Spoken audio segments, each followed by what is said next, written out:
Karachi federal B industrial area police کی بڑی کارروائی، اغوا شدہ بچہ بہترین حکمت عملی کے تحت 4 گھنٹوں میں بازیاب کرا لیا۔ اغوا کاروں کو رائل پلازا خالد بن ولید روڈ PECCS کے باہر سے گرفتار کیا گیا۔ SSP سینٹر عارف اسلم کا مزید کہنا تھا کہ 1.5 سالہ بچہ سلمان صحیح سلامت بازیاب کر کے والدین کے حوالے کر دیا گیا ہے۔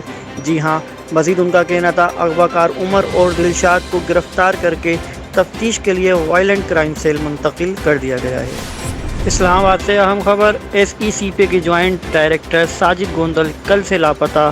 اسلام آباد سے اہم خبر سے آگاہ کریں گے، SECP کے جوائنٹ ڈائریکٹر ساجد گوندل کل سے لاپتہ ہیں۔ پولیس کے مطابق ساجد گوندل کی گاڑی NARC کے قریب سے ملی۔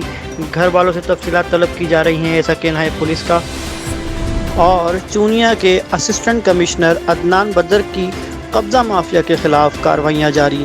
آن نیوز کے رپورٹر عرفان اشرف کے مطابق اسسٹنٹ کمشنر عدنان بدر کی بہترین حکمت عملی کی بدولت 5 ایکڑ پر مشتمل سرکاری زمین کو آپریشن کے ذریعے واگزار کرا لیا۔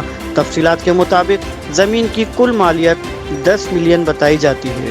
لائک کریں، کامنٹ کریں، بیل آئیکن کو پریس کریں، دیکھتے رہیں آن نیوز۔